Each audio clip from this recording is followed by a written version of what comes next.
నమస్తే అండి, నేను doctor Brahmaprasad, senior consultant brain and minimal invasive endoscopic spine surgeon, Apollo hospital, Secunderabad. So మనం ఇవాళ స్మోకింగ్కి అండ్ బ్యాక్ పెయిన్కి ఉన్న రిలేషన్ ఏంటి, రైట్? స్మోకింగ్ మనకి చాలా తెలుసు, స్మోకింగ్ గురించి అనర్థాలు చాలా తెలుసు. అంటే నానా రకాల క్యాన్సర్స్ అండ్ మనకి లంగ్ ఇష్యూస్, ఆస్మా అండ్ ఎంఫెసిమా ఇట్లాంటివి కాకుండా వేరియస్ క్యాన్సర్స్ కూడా చాలా ప్రధానమైన కారణము. బ్రెస్ట్ క్యాన్సర్, లంగ్ క్యాన్సర్ అట్లాంటివి.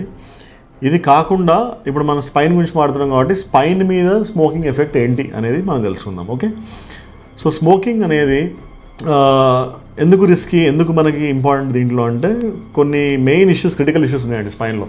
ఒకటి ఏంటంటే మనకి అక్యూట్ బ్యాక్ పెయిన్ అనుకున్నాం ఇంతకుముందు సెషన్లో. అక్యూట్ బ్యాక్ పెయిన్ అంటే మీకు పెయిన్ అయితే మీకు 1 month లోపల వచ్చే పెయిన్, కామన్గా వచ్చే పెయిన్, అంటే స్పాజం వల్లనో లేకపోతే డిస్క్ ప్రాబ్లం వల్లనో లేకపోతే స్ట్రక్చరల్ ఇష్యూస్ వల్ల వచ్చే పెయిన్. ఇవి జనరల్లీ మీకు చెప్పినట్టు 90% సుమారుగా లెస్ దెన్ 2 weeksలో తగ్గిపోతాయి. మ్యాక్సిమం 1 month లోపల అన్నీ తగ్గిపోతాయండి, 90-95%. కానీ కొన్ని సందర్భాలలో ఆ 5-10% అనేటివి తగ్గకుండా అవి క్రానిక్ అవుతాయి. క్రానిక్ అంటే ఏంటి? మీ సమస్య 1 month కన్నా ఎక్కువ ఉండడం, అంటే 3 months దాటిపోతాయి. WHO అంటే వరల్డ్ హెల్త్ ఆర్గనైజేషన్ గైడ్లైన్స్ ప్రకారం 3 months దాటింది పెయిన్ అంటే దట్ ఇస్ కాల్డ్ క్రానిక్ అండి. సో ఈ స్మోకింగ్ వల్ల ఆ అక్యూట్ పెయిన్ ఏదైతే ఉందో దాన్ని క్రానిక్ కన్వర్ట్ అయ్యే ఛాన్స్ ఉందన్నమాట. So that is very risky. And ఇది ఎలా చేస్తుంది అంటే మనకి ఆ స్మోక్లో ఉన్న కార్సినోజన్స్ కానివ్వండి, హెవీ మెటల్స్ కానివ్వండి, and various other harmful elements, వీటి వల్ల ఏమవుతుందంటే మనకి ఈ 2 బోన్స్లో మధ్యలో ఉన్న డిస్క్ ఏదైతే ఉందో, సో ఆ డిస్క్కి సంబంధించిన ప్రధానమైన న్యూట్రియంట్స్ ఉంటాయి, రైట్? వైటల్ న్యూట్రియంట్స్ ఉంటాయి. అంటే ఆ డిస్క్ ఫ్లెక్సిబుల్ ఉండాలి, రబ్బర్లా ఉండాలి అంటే దానికి సంబంధించిన ఏదైతే వైటల్ న్యూట్రియంట్స్ అంటాం, రైట్? ఎలిమెంట్స్, న్యూట్రియంట్స్, మినరల్స్ ఇవన్నీ సంబంధించిన తీసుకుపోయే మనకి రక్తనాళాలు ఉంటాయో ఈ స్మోకింగ్ వల్ల అవి మనకి ష్రింక్ అయిపోతాయి అనమాట. అంటే అవి సన్నబడిపోయినప్పుడు ఏమవుతుంది ఇంకా, సో దానికి సంబంధించిన న్యూట్రియంట్స్ ఏదైతే అందాలో అది అందదు. సో ఈ డిస్క్ మొత్తం అంతా అది ఫ్లెక్సిబిలిటీ పోయి బ్యాడ్ అయిపోయి మీకు ఆ జాయింట్స్ పైన స్ట్రెస్ అవ్వడము అండ్ క్రమక్రమేణా మెల్లిగా ఆ డిస్క్ కూడా వీక్ అయిపోయి డిస్క్ బల్జెస్ అండ్ సయాటికా రావడం ఇట్లాంటివి అవుతాయండి. ఇది ఒకటి పక్కన పెడితే, సెకండ్ వచ్చేసి మీకు ఆ బోన్ కూడా ఆస్టియోపోరోసిస్, అంటే ఈ బోన్ ఏదైతే మనకి స్పైనల్ కాలమ్లో ఉందో ఆ బోన్ కూడా మెత్తబడిపోయే ఛాన్స్ ఉంటుందండి. ఆస్టియోపోరోసిస్ అంటాం.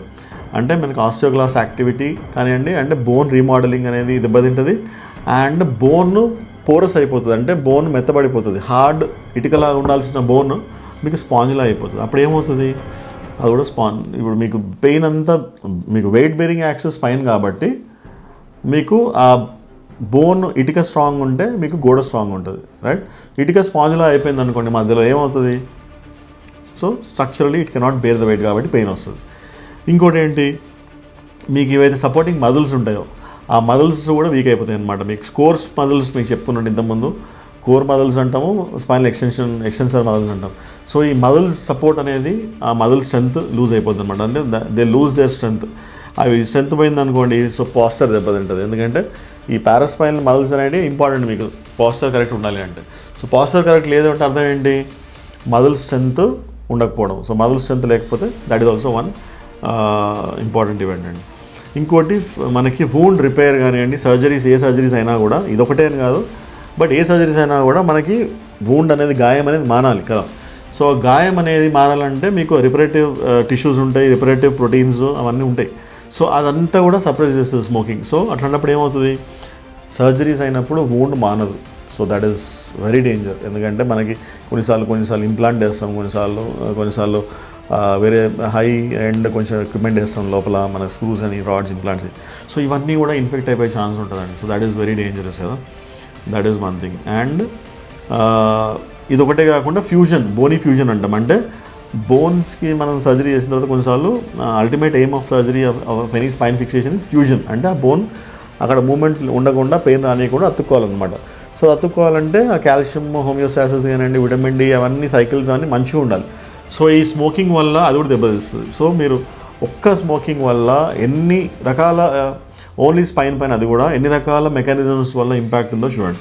So it's very harmful. I would request to quit smoking. At least మొత్తం మానేసి ఇంకా మంచిది, బట్ అట్లీస్ట్ మీరు ఏదైనా స్పైన్ సర్జరీ అనుకుంటున్నారు, వేరే సర్జరీస్ అనుకుంటున్నారంటే మాత్రం 3 months ముందు 3 months తర్వాత మళ్ళీ ఫిజియో రీహాబ్ అయ్యే వరకు అయితే అట్లీస్ట్ అంతవరకు అయితే అసలు చేయకపోవడమే మంచిదండి. Okay, so stay safe, stay healthy. నమస్తే.